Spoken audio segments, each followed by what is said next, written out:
Добар ден, драги пријатели. Добро дојдовте во денешната епизода. Моето име е Јосиф Дамјанов и денеска ќе зборувам за 5 точки и начини како може да си придонесете за да се зголеми потрошувачката на вашиот метаболизам, односно да се зголеми потрошувачката на калории или народски тоа што го викаме да го убрзаме метаболизмот. Многу луѓе денеска се оптеретуваат со ова прашање и сакаат да го убрзаат својот метаболизам и многу често вишокот на килажа или топењето на масти кои што повеќето од нас често го имаме како цел, ни е поврзано со тоа како да придонесам да го убрзам метаболизмот, за да потрошам повеќе калории, да стопам повеќе масти и така натаму. Од овие 5 прв би го издвоил внесот на протеини.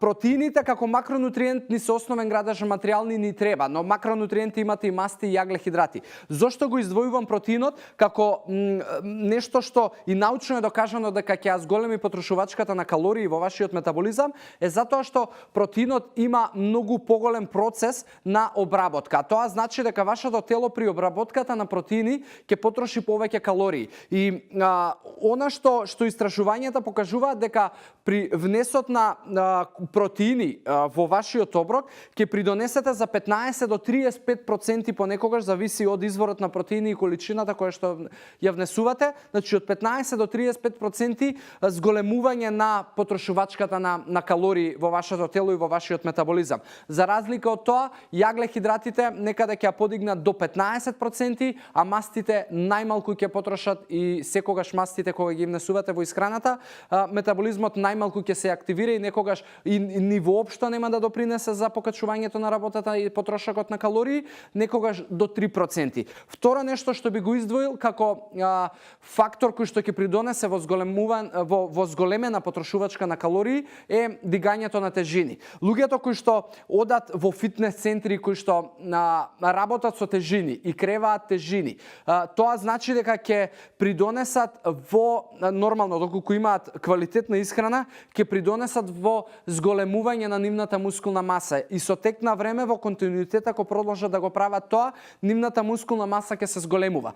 Зошто тоа ќе придонесе во потрошувачката на повеќе калории? Затоа што мускулното ткиво како ткиво троши многу повеќе калории од масното ткиво. Од типот 1 килограм на мускул ќе потроши 30 калории на саат, 1 килограм на масти ќе потроши 6 калории на саат. Кога имате многу повеќе мускулна маса од масти или сало што го викаме народски, тоа ќе значи дека вашето тело ќе согорува многу повеќе калории и на долг рок тоа ќе значи дека сте го убрзале метаболизмот. Трета работа исто така е поврзана со физичката активност и високоинтензивните тренинзи или функционални тренинзи или она што е денеска многу популарно кросфит. Овој тип на тренинзи придонесува да многу често, многу брзо и во долг временски период и некогаш можеби се работи и за целото време на вежбање додека се одржува тренингот, вашето срце работи со висок пулс, односно имате високи очекувања на срце во минута, што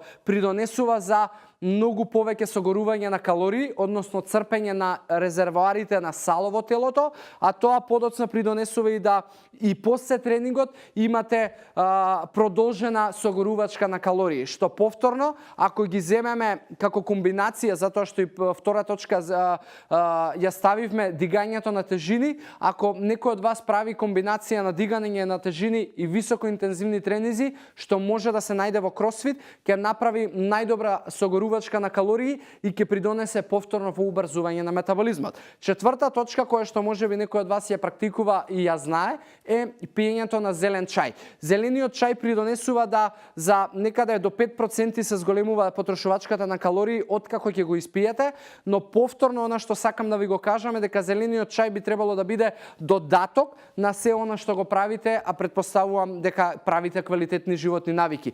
Немојте да оваа точка четвртава со пиењето на зелениот чај ја искористите како единствено нешто што ќе го превземете, затоа што многу луѓе очекуваат дека ќе пијат одреден напиток, чај или не знам какво средство и тоа ќе им придонесе во топење на масти, согорување на калории, средување на метаболизмот. Да, придонесува, но повторно тоа е додаток, а пред додатокот треба да имате добра основа на исхраната.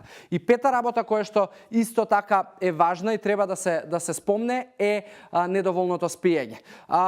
Недоволното спиење придонесува да едноставно по дефолт да имаме умор во текот на денот и недоволното спиење се поврзува со лачење на хормонот на глад и со намалување на лачење на хормонот за ситост, што повторно придонесува на долг рок луѓето кои што имаат нередовно спиење и кои што имаат неквалитетно спиење и си уморни во остатокот на денот, дека ќе прават погрешни избори во исхраната и многу често луѓето кои што недоволно спијат внесуваат многу поголем број на шеќери и процесирана храна во остатокот на денот, за разлика од луѓето кои што се одморени и имаат квалитетен вечерен сон од 6 до 8 часа. Така да, овие 5 точки се доста важни и верувам дека на некој од вас може би му били и познати и непознати, но како и да е, ако ги воведете во вашиот начин на живот на долг рок, најверојатно ќе придонесат во зголемување на работата на метаболизмот, во зголемување на потрошувачката на калории и убрзување, народски кажано, на вашиот метаболизам,